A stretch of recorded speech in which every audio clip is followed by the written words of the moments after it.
Episode 7 की starting में हमें उन चारों को दिखाया जाता है। वो लोग बहुत ही ज़्यादा खुश होते हैं क्योंकि एडन और जिहुन ने जो है म्यूजिक स्टार्ट में फर्स्ट पोजीशन हासिल की होती है। मिस डजंग उन्हें कहती है कि मुझे तुम लोगों पे पूरा भरोसा था कि तुम लोग ये कर पाओगे। एडन कहता है कि मुझे ये बिल्कुल सपने की तरह लग रहा है। मिस डजंग कहती है कि हमें इतना जल्दी खुश नहीं होना चाहिए। तुम्हें याद है तुमने मुझसे कहा था कि तुम्हें पियानिस्ट जे बहुत पसंद है। तो एडन कहता है क्या पियानिस्ट जे, वो म्यूजिक डायरेक्टर? तो निकी कहती है कि हाँ, मिडास स्टूडियो का वो हायर है और वो अमेरिकन स्ट्रीमिंग प्लेटफॉर्म का मैकगुफिन का सबसे बड़ा शेयर होल्डर है। एडन ये सुन के बहुत ही ज़्यादा सरप्राइज हो जाता है। तो मिस डजंग उसे बताती है कि वो मैकगुफिन के न्यू प्रोडक्शन के लिए तुम्हें मेन लीड बनाना चाहता है। और तुम सबको ये भी पता होगा कि जे जो है वो चीफ म्यूजिक डायरेक्टर और चीफ प्रोड्यूसर भी है। तो एडन उनसे कहता है कि इतना बड़ा आदमी मुझे क्यों कास्ट करना चाहता है। ये सब सुन के ना जिहुन बहुत अनर्ट फील करता है। तो मिस निक्की कहती है शायद वो तुम्हारे एफर्ट्स देख के बहुत ही ज़्यादा खुश हुआ होगा और उसे पता भी चल गया होगा कि ईएस एंटरटेनमेंट के ट्रेनिस जो है वो कितने ज़्यादा स्किलफुल है। मिस डजंग कहती है कि वो किसी भी वक्त तुमसे मिलने के लिए आ सकते हैं, तो मुझे तुम लोगों की डेट फिक्स करनी पड़ेगी। तो जिहुन को ये पसंद नहीं आता। तो जिहुन जो है वो एडन को कॉन्ग्रेचुलेशन विश करता है। एडन उसे थैंक्स कहता है। फिर मिस निक्की कहती है कि चलो हमें केक कट करना चाहिए। फिर सीन शिफ्ट होता है। हमें जे को पियानो प्रैक्टिस करते हुए दिखाया जाता है। तभी वहाँ पे निकी, डजंग और एडन आ जाते हैं। वो जे को पियानो प्रैक्टिस करते हुए देखते हैं और एडन को जो है उसकी पियानो की धुन बहुत ही ज़्यादा पसंद आती है और उसे अपने फ्लैशबैक के सीन याद आते हैं जब वो छोटी बच्ची जो है वो पियानो प्रैक्टिस करती है। जे की पियानो प्रैक्टिस खत्म होने के बाद वो तीनों जो है उसके लिए तालियां बजाने लगते हैं। तो जे का ध्यान उन पे जाता है। तो मिस निक्की जे के पास जाती है। वो जैसे कहती है कि तुम बहुत अच्छा पियानो बजाते हो। फिर वो अपना इंट्रोडक्शन देती है कि मेरा नाम मिस निक्की है और मैं ईएस एंटरटेनमेंट की सीईओ हूँ। फिर वो मिस डजंग और एडन का इंट्रोडक्शन देती है और उससे कहती है कि ये एडन है, हमारा ट्रेनी लायन हार्ट का मेंबर। तो एडन को देखते जे बहुत ज़्यादा खुश हो जाता है और जे उससे कहता है क्या तुम्हें मैं याद हूँ, मैंने तुम्हें बहुत ज़्यादा मिस किया, मेरा नाम जे है। ऐसा बोल के वो सीधा एडन को गले लगा लेता है। जे कहता है कि तुम्हें पता है कि मैंने तुम्हारी कितनी राह देखी। एडन उससे कहता है क्या तुम सच में मुझे जानते हो। जे कहता है कि मजाक बंद करो, क्या तुम सच में मुझे नहीं जानते, मैं बहुत अपसेट फील कर रहा हूँ। एडन उससे माफ़ी मांगते हुए कहता है मैं इससे कहाँ पे मिला था, मुझे याद क्यों नहीं आ रहा है। जे कहता है कि इतने बड़े स्टार होने के बावजूद एडन कितना ज़्यादा पोलाइट है, ये तो हमें पता ही है। तो एडन सोचने लगता है। जे कहता है कि हाँ, तुम सही सोच रहे हो, मैं वही हूँ जो अमेरिका में सेंटिगो में तुमसे मिला था। तो ये सुन के एडन बहुत ज़्यादा खुश हो जाता है। मिस डजंग कहती है ये तो अच्छी बात है कि तुम दोनों एक दूसरे को जानते हो। एडन कहता है कि हाँ, मैं जब अमेरिका में रहता था तो ये मेरा सबसे अच्छा दोस्त था। जे उससे कहता है कम ऑन, मैं तुम्हारा अच्छा दोस्त नहीं था, मैं तुम्हारा फर्स्ट लव था।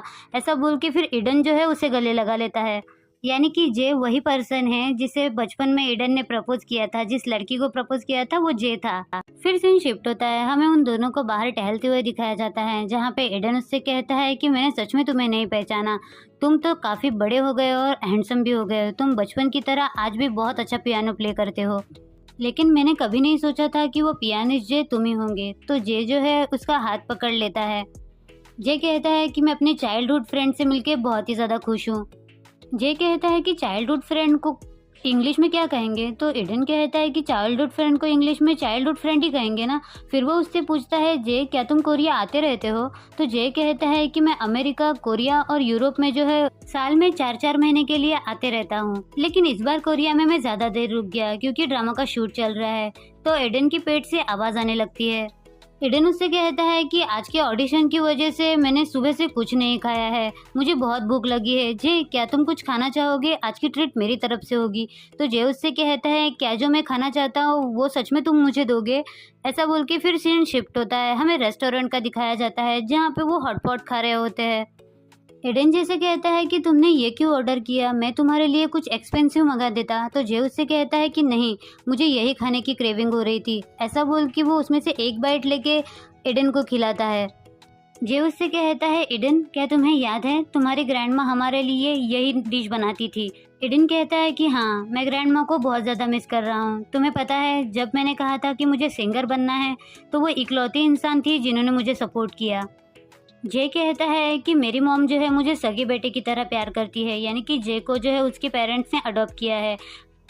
लेकिन वो कहता है कि उनको जो है ना कोरियन फूड बनाना नहीं आता। तो एडन उससे कहता है कि जब भी तुम्हारा कोरियन फूड खाने का मन करे ना तो तुम मुझे बता देना, जब भी तुम फ्री होंगे हम जाएंगे खाने के लिए।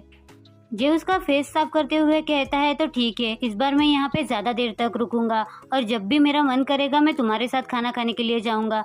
तो एडन उससे कहता है कम ऑन जे, मुझसे ज़्यादा बिजी तुम रहते हो, लेकिन फिर भी ठीक है, जब भी तुम्हें फ्री टाइम मिलेगा मैं तुम्हारे साथ आऊँगा। जे उससे कहता है कि मैं बिज़ी नहीं हूँ एडन, तुम बिज़ी हो, तुम सबसे पॉपुलर बैंड लायन हार्ट के मेंबर हो।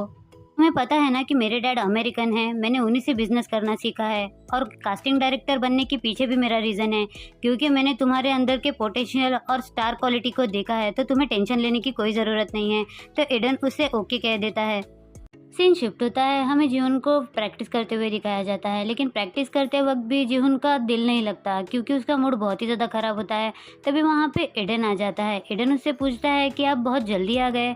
जीवन कहता है कि मैं बस अभी आया, लेकिन वो जिस तरह से बात करता है एडन को लगता है कि उसका मूड ख़राब है। तो वो उससे पूछ लेता है क्या बात है, कुछ हुआ है क्या, आपका मूड ख़राब लग रहा है। जीवन कहता है नहीं तो तुम्हारे पास भी तुम्हारे ड्रामा की प्रिपरेशन है और मेरे पास मेरी सोलो एक्टिविटीज़ है, तो अच्छा होगा कि हम दोनों एक दूसरे के मैटर से दूर रहे। एडन कहता है कि ऐसा मत बोलो, मेरे लिए लायन हार्ट सबसे पहले है। तो जून कहता है कि लायन हार्ट मतलब तुम्हारे लिए हमारी रिलेशनशिप बस एक गे परफॉर्मेंस की तरह ही सीमित है। एडन कहता है कि मेरे कहने का मतलब वो नहीं था, मेरे कहने का मतलब था मेरे लिए हमारी रिलेशनशिप सबसे पहली प्रायोरिटी है। जीहुन गुस्से में कहता है ओह क्या ये सच है, हमारी रिलेशनशिप तुम्हारे लिए प्रायोरिटी होती तो तुम जे के साथ नहीं घूमते। तो एडन उससे कहता है कि आपको क्या हो गया है। जीहुन कहता है कि क्या किया मैंने, तुम्हें तो मुझसे कहा था ना कि तुम्हें जे पसंद है और वो तुम्हारा फर्स्ट लव है।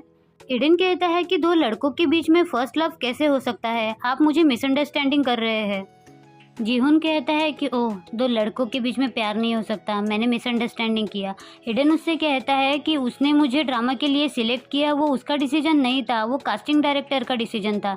तो जीहुन उससे कहता है कि तुम सच में बहुत ज़्यादा इनोसेंट हो और फूल हो। एडन कहता है क्या मैं फूल हूँ।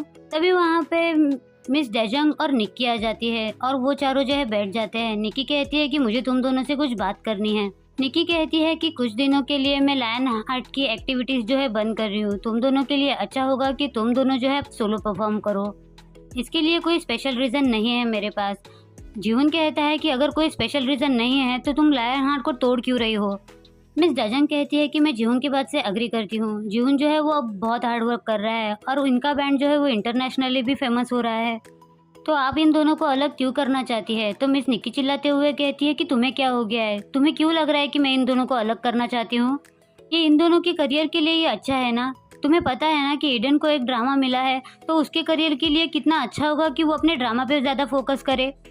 एडन कहता है कि आप सही कह रही है कि मुझे ड्रामा पे फोकस करना चाहिए, लेकिन मैं जो है लायन हार्ट पे भी पूरा फोकस कर सकता हूँ और उन लोगों ने मुझसे ऐसा नहीं कहा था कि मैं ड्रामा के साथ कोई अदर एक्टिविटीज़ नहीं कर सकता, लेकिन फिर भी कोई प्रॉब्लम होती है तो मैं जैसे खुद बात करूँगा। तो निक्की उससे कहती है कि तुम जैसे क्या बात करोगे, तुम्हें समझ में नहीं आ रहा है कि ये अपॉर्चुनिटी तुम्हारे लिए कितनी ज़्यादा बड़ी है, या फिर तुम डम हो, तुम फूल होने की एक्टिंग कर रहे हो। तो एडन को फूल बोलने के बाद जीवन को बहुत ज़्यादा गुस्सा आता है। वो निक्की से कहता है कि अपना मुंह बंद रखो। निक्की कहती है कि मुझे कुछ नहीं पता, मेरा डिसीजन आखिरी है। तो जीवन को बहुत ज़्यादा गुस्सा आता है और वो गुस्से में वहाँ से चला जाता है। तो एडन भी उन्हें बाय बोल के वहाँ से चला जाता है। फिर हमें फ्लैशबैक का सीन दिखाया जाता है कि निक्की ने ये सब कुछ क्यों किया है। हमें यूनबिन, जे और निक्की को दिखाया जाता है। यूनबिन कहता है कि आपको मेरे और जीहुन के रिलेशनशिप के बारे में तो पता ही है, लेकिन मैं आपको बता दूं कि जे एडन से प्यार करता है। जे तुम बताओ। जे बता देता है कि मेरे लिए एडन बहुत ज़्यादा मायने रखता है और मेरी फीलिंग जो है उसके लिए बिल्कुल चेंज नहीं हुई है। यूनबिन कहता है कि तो कैसा रहेगा कि हम जे को उसका प्यार लौटा दे, सबके लिए यही सही रहेगा। तो निक्की उनकी बात मान लेती है। सीन शिफ्ट होता है, हमें दिखाया जाता है जब जीहुन गुस्से में जा रहा होता है तो एडन उसके पीछे पीछे आता है। एडन कहता है कि रुको, मेरी बात सुनो, मैंने पहली बार तुम्हें निक्की से इस तरह से बात करते हुए देखा है। जीहुन उससे कहता है एडन तुम्हें लायन हार्ट के लिए इतना हार्डवर्क करने की ज़रूरत नहीं है और ऐसा कुछ भी मत करो कि लोग तुम्हें फूल कहे। एडन कहता है कि कोई बात नहीं और सॉरी कि मेरी वजह से आपको वरीड होना पड़ा। जीहुन कहता है कि तुम्हें सॉरी बोलने की ज़रूरत नहीं है, ये मेरी गलती है, मैं सेल्फिश हो गया था और मैंने तुम्हें गलत भी समझा।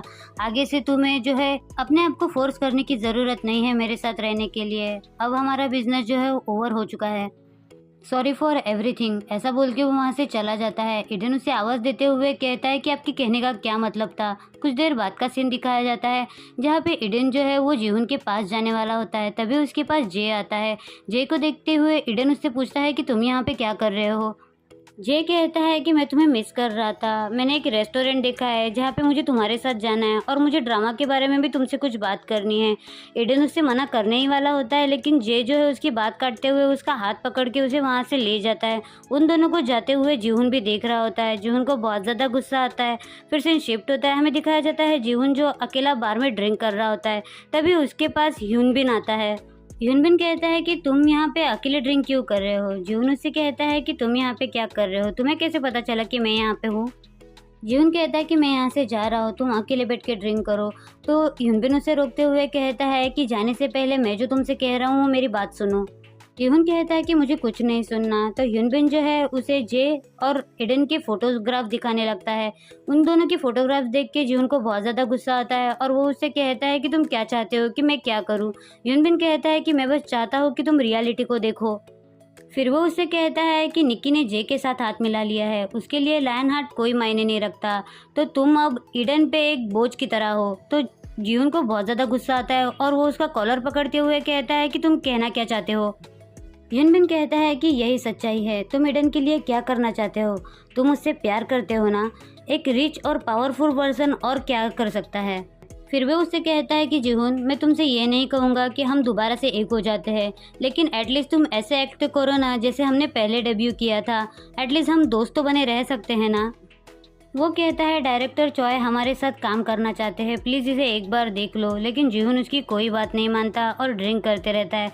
सीन शिफ्ट होता है। हमें एडन को दिखाया जाता है जो कि प्रैक्टिस कर रहा होता है कि वो किस तरह से जीहुन को मनाएगा और उससे अपना लव कन्फेस करेगा। तभी वो जीहुन को वहाँ पे देखता है और बहुत ज़्यादा खुश होते हुए उसके पास जाने ही वाला होता है, लेकिन वो वहाँ पे ह्यूनबिन को देखता है और ह्यूनबिन जो है ईडन को देखते हुए जीहुन को किस कर रहा है ऐसी पोजीशन कर देता है जिससे ईडन को बहुत ही ज़्यादा बुरा लगता है। इसी के साथ एपिसोड 7 यहीं पे ख़त्म होता है। अब इसका सिर्फ एक लास्ट एपिसोड है जो मैं जल्दी शेयर करूँगी। Thank you so much for watching. Love you all.